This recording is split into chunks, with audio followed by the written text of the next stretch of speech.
Mr. Coombes. The flush of triumph over the dead mouse was carried forward to the next morning as we all met again to walk to school. "Let's go in and see if it's still in the jar," somebody said as we approached the sweet shop. "Don't," Thwaites said firmly. "It's too dangerous.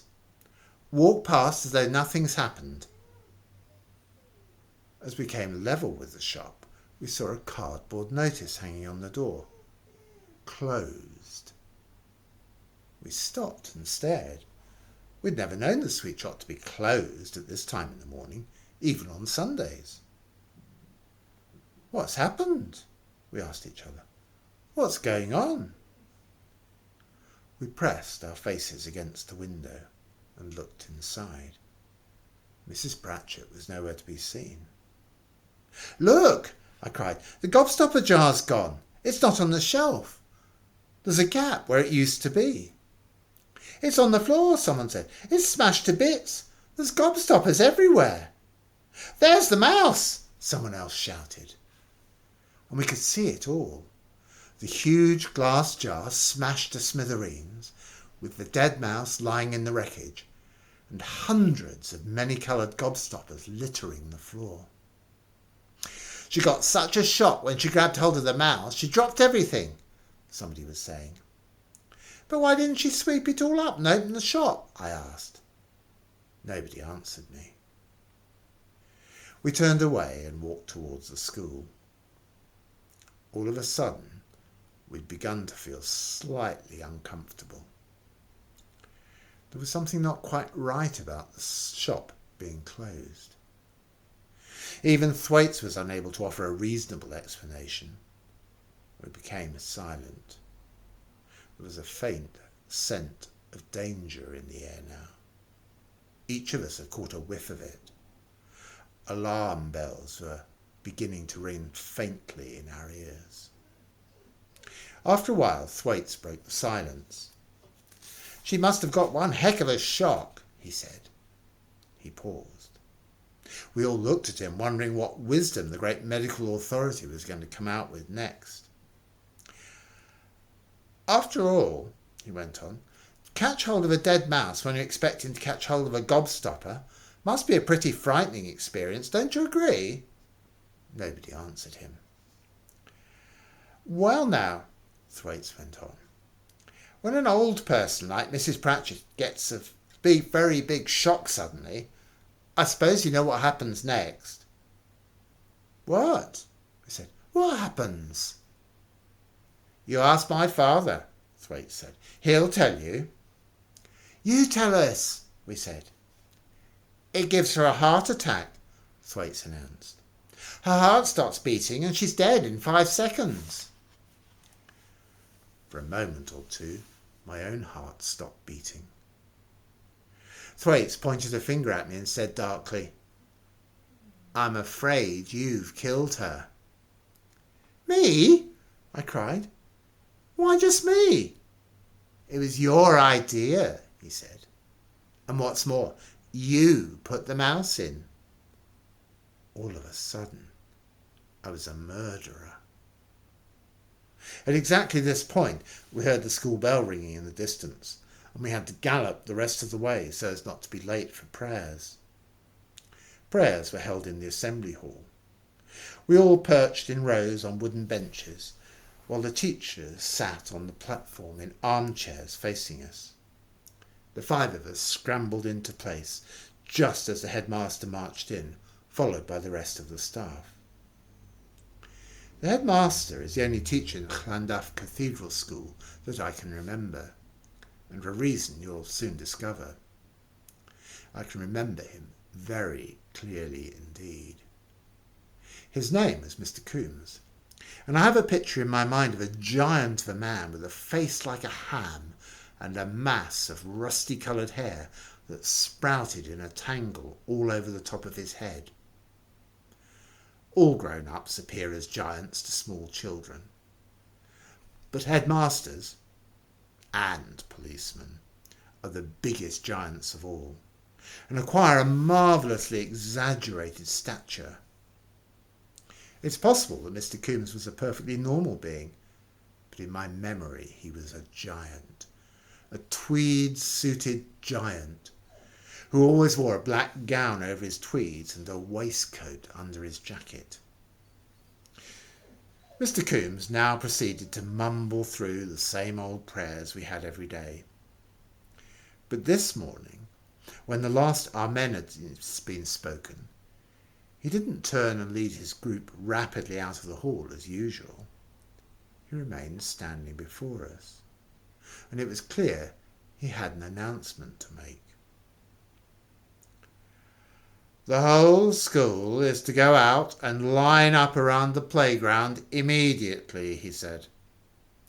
Leave your books behind. No talking. Mr. Coombes was looking grim. His hammy pink face had taken on that dangerous scowl which only appeared when he was extremely cross and somebody was for the high jump. I sat there, small and frightened, amongst the rows and rows of other boys, and to me, at that moment, the headmaster, with his black gown draped over his shoulders, was like the judge at a murder trial. "He's after the killer," Thwaites whispered to me. I began to shiver. "I bet the police are here already," Thwaites whispered to me. "And the Black Mariah's waiting outside." As we made our way out to the playground, my whole stomach began to feel as if it was slowly filling up with swirling water. "I'm only 8 years old," I told myself. "No little boy of 8 has ever murdered anyone. It's not possible." Out in the playground on this warm, cloudy September morning, the deputy headmaster was shouting, "Line up in form, sixth form over there, fifth form next to them, spread out, get on with it, stop talking all of you." Thwaites and I and my other 3 friends were in the second form, the lowest but one, and we lined up against the red brick wall of the playground, shoulder to shoulder. I can remember that when every boy in the school was in his place, the line stretched right around the 4 sides of the playground. About 100 small boys altogether, aged between 6 and 12, all of us wearing identical grey shorts and grey blazers and grey stockings and black shoes. "Stop that talking!" shouted the deputy head. "I want absolute silence." But why, for heaven's sake, were we in the playground at all? I wondered. And why were we lined up like this? It had never happened before. I half expected to see 2 policemen come bounding out of the school to grab me by the arms and put handcuffs on my wrists. A single door led out from the school onto the playground. Suddenly, it swung open, and through it, like the angel of death, strode Mr. Coombes, huge and bulky in his tweed suit and black gown. And beside him, believe it or not, right beside him, trotted the tiny figure of Mrs. Pratchett herself.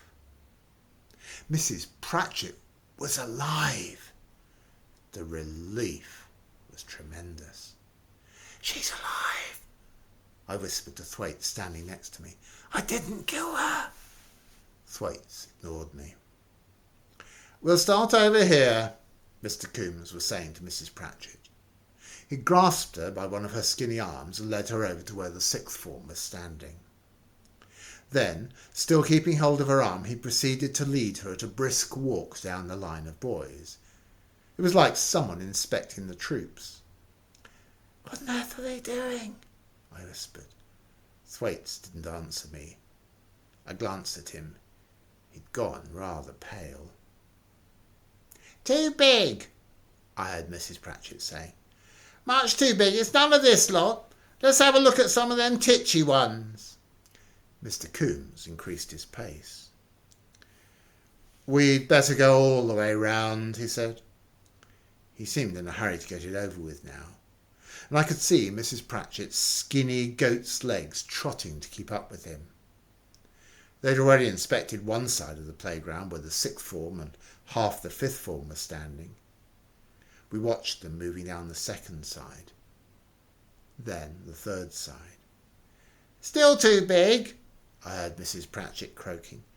"Much too big, smaller than these, much smaller. Where's them nasty little ones?" They were coming closer to us now, closer and closer. They were starting on the fourth side. Every boy in our form was watching Mr. Coombes and Mrs. Pratchett as they came walking down the line towards us. "Nasty cheeky lot, these little uns," I heard Mrs. Pratchett muttering. "They comes into my shop, thinks they can do what they damn well likes." Mr. Coombes made no reply to this. "They nick things when I ain't looking," she went on. "They put their grubby hands all over everything. They got no manners. I don't mind girls, never have no trouble with girls, but boys is hideous and horrible. I don't have to tell you that, Headmaster, do I?" "These are the smaller ones," Mr. Coombes said. I could see Mrs. Pratchett's piggy little eyes staring hard at the face of each boy she passed. Suddenly she let out a high-pitched yell and pointed a dirty finger straight at Thwaites. "That's him!" she yelled. "That's one of them. I know him a mile away. The scummy little bounder." The entire school turned to look at Thwaites. What have I done?" he stuttered, appealing to Mr. Coombes. "Shut up," Mr. Coombes said. Mrs. Pratchett's eyes flicked over and settled on my own face. I looked down and studied the black asphalt surface of the playground. "Here's another of them," I heard her yelling. "That one there." She was pointing at me now. "You're quite sure?" Mr. Coombes said. "Course I'm sure," she said. "I never forgets a face, least of all when it's as sly as that. He's one of 'em all right. There was 5 altogether. Now where's them other 3? The other 3, as I well knew, were coming up next.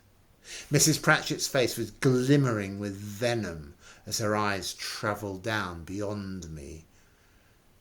"There they are," she cried out, stabbing the air with her finger. "Him and him and him.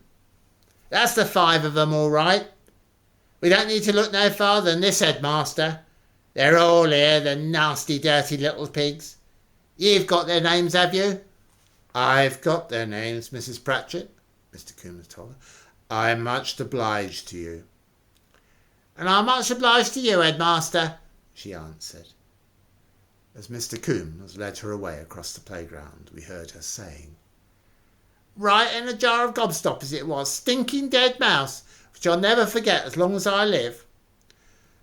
You have my deepest sympathy," Mr. Coombes was muttering. "Talk about shocks," she went on. "When my fingers caught hold of that nasty, soggy, stinking dead mouse." Her voice trailed away as Mr. Coombes led her quickly through the door into the school building.